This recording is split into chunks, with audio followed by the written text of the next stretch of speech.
Bro! Bro! Fredo, Okay na po si Wena. Nagpapahinga na lang. nasa na si Electrica? Nakatakas eh.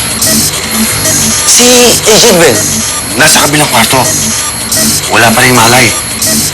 Malala ang tama eh, pero may mga doktor na tumitingin sa kanya. Nakuha na ni Electrica ang gusto niya. Delikado na tayong lahat. Naka-hydroxyl na rin ang lokasyon ng sisidlang ng binhi ng daigdig.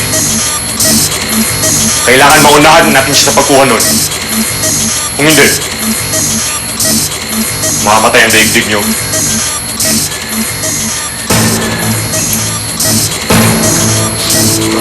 Hoy! Statue! Iyan ba? Kilala kita. Ikaw si Ivanotrix III. Ikaw ang kalaban. Kilala rin kita. Hindi ako ang kalaban. Ikaw!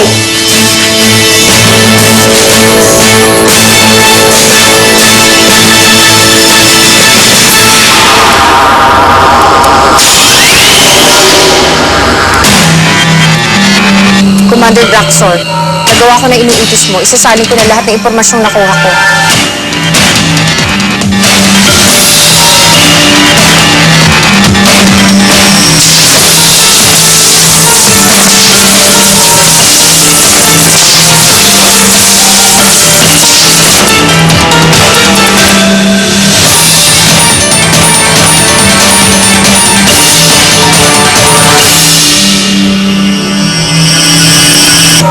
Alam ko na. Alam ko na kung saan makukuha ang sisidla ng binhi ng daigdig. Malilipon ko na ang sangkatauhan. Kasama si Fantastic Man.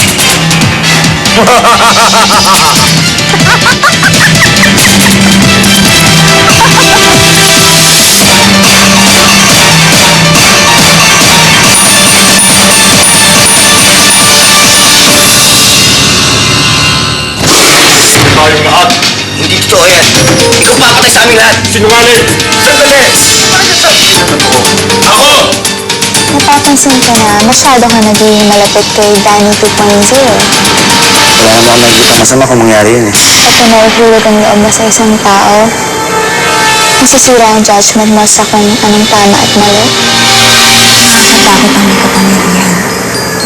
Pero kung alam mo pinagkaloob ko sa'yo at para sa kabubuti ng lahat, nawawala yung takot mo. Nagkakaroon mo sa isang kapangyarihan.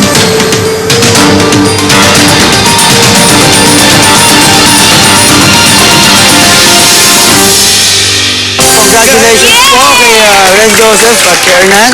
Sila po yung nanalo dun sa Fantastic Man Art Contest. Ayan. So, meron kayong tig 5,000. Ayan. Tapos, meron kayong Fantastic Man bag. Ayan, no? Diyan si Lloyd, si Wena, ako. At ano naman ito? Meron tong pins, t-shirts, tapos stickers, ballpens na lahat Fantastic Man items naman po. Congratulations!